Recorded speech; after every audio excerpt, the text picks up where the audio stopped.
Fala galera, tudo bem? Uma questãozinha do ITA agora que vai misturar triângulos com progressão aritmética.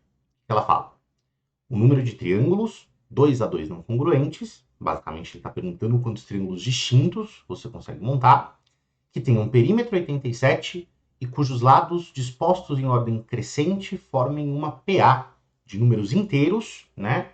E que não pode ter razão nula, ou seja, não pode ser uma PA constante, os lados têm que ser diferentes.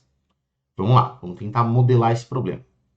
Então, tem um triângulo, os lados em ordem crescente formam uma progressão aritmética. Você tem duas escolhas: chamar um lado de x, o lado seguinte de x mais razão e lado seguinte de x mais duas razões.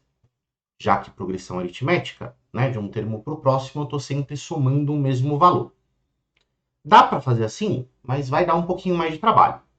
O jeito mais espertinho de você modelar o problema, quando ele é um problema de PA, em que a gente vai trabalhar eventualmente com a soma dos termos, né? Se a PA tem uma quantidade ímpar de termos, como os lados de triângulo são, a gente vai chamar de x o lado central, o lado do meio, e o seguinte, o maior, vai ser x mais razão, e o anterior, que é o menor, vai ser x menos razão. Esse é um jeito muito mais interessante de a gente modelar o problema, porque quando você for montar a equação do perímetro, que é a soma de todos os lados, eu vou pegar o x menos r, que é o lado menor, somar com o x, que é o lado do meio, somar com o x mais r, que é o lado maior, e o resultado tem que ser 87. Aí você vai perceber que esse menos razão do primeiro termo vai cortar com mais razão do último. E a gente consegue imediatamente descobrir um dos lados do triângulo, o que é bastante proveitoso. Então 3x vai ser 87 e o x vai ser 29. Oba, consegui descobrir quem que é esse x, né? Então, esse lado eu já posso escrever como 29 mais razão. Esse é o próprio 29 e esse é o 29 menos razão. Tem uma única variável no problema agora. E aí ele pergunta quantos triângulos desse tipo existem, né?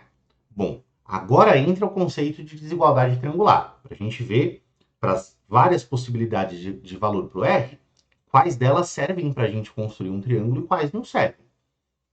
O que a desigualdade triangular fala para a gente? O maior lado do triângulo, certo? Ele tem que ser menor do que a soma dos outros dois. Então, bom, claro que em termos de progressão aritmética, existe PA de razão negativa, de razão zero, de razão positiva, só que eu vou supor que essa razão é positiva, só para que a gente consiga saber quem é o maior lado do triângulo, né? Então, se a razão for positiva, o 29 mais razão vai ser maior do que os outros, com certeza. Ah, Vitor, mas e se ela fosse negativa? Aí só ia trocar. Aí para você o maior lado seria esse. Não tem por que você pensar o contrário, né? Então vamos supor que ela é positiva e resolver o problema assim. Se a razão for positiva, o maior lado é 29 mais R e, pela desigualdade triangular, ele tem que ser menor do que a soma dos outros. Então ele vai ser menor do que o 29 menos R, que é o lado pequenininho, mais 29, que é o lado intermediário. Você deve ter percebido que dá para cortar o 29 de um lado com o 29 do outro. Se eu jogo o R para cá, 2R vai ser menor do que 29, o que equivale a dizer que o R é menor do que 14,5.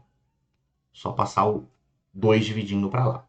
Certo? Então, qualquer valor menor do que 14,5 faz com que isso seja um triângulo em que o x mais r é o maior lado. Bacana.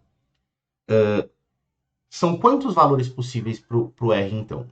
Se você lembrar que a gente construiu o problema em cima da suposição de que R era um número positivo, então o R pode ser qualquer coisa entre 0 e 14,5.